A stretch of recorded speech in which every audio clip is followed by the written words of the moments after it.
Hey,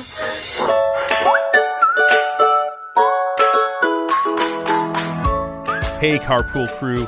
Whether you're cruising to school, finishing your waffles, or buckling in for some errands with Mom, I'm Pastor Justin, and I'm so glad you're here with me today. We've been on a journey this month through big questions people ask Jesus. And today's question comes from a moment when Jesus surprised everyone with a bold move. He had just walked into the temple, God's house in Jerusalem. But instead of finding people praying and worshiping, he found something else, something shocking. There were people selling animals for sacrifices, swapping money, and even charging extra fees to people who just wanted to honor God.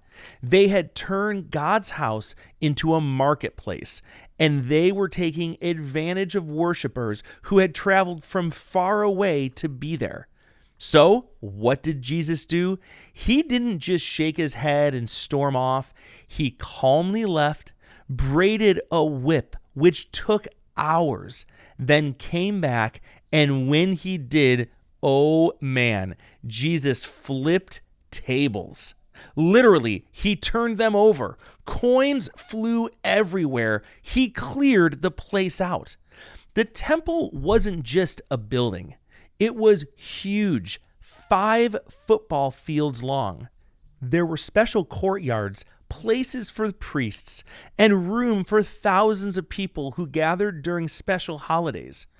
But the part Jesus cleared out was called the Court of the Gentiles, the only place where people from other nations could come and pray.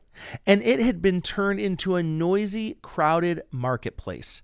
The people in charge, the religious leaders, were furious. Not that it was turned into a marketplace, but because Jesus had made them leave. And instead of asking, "Why did you do this?" they basically said, "Who do you think you are?" In John chapter 2, verse 18, it says, they asked Jesus, "What sign can you show us to prove your authority?" See, here's the one thing I want you to remember. We trust Jesus because of what he's done for us. These leaders wanted signs, miracles, power, but Jesus didn't play that game. Instead, he said something that left them scratching their heads. "Destroy this temple, and I will raise it again in 3 days." They thought he meant the building.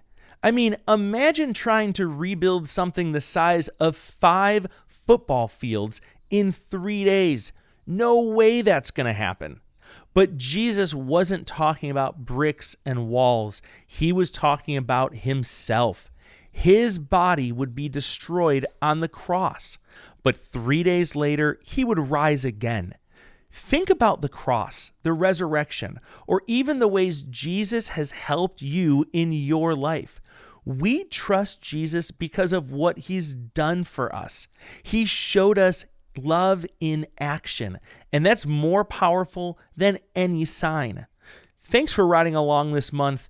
We are having a great time with amazing questions. Jesus, he's not afraid of your questions. He welcomes them, and he always gives the best answers. Now, don't forget, no matter where you are or how you're listening, God loves you. And parents, if you like today's podcast, go follow us on Instagram at Carpooling with Jesus. We would love to hear what you think, and if your kid has an episode they'd love to hear, let us know. Now, before you go, answer this together. When I have doubts, what can I remember about what Jesus has done for me? Catch you next time on Carpooling with Jesus.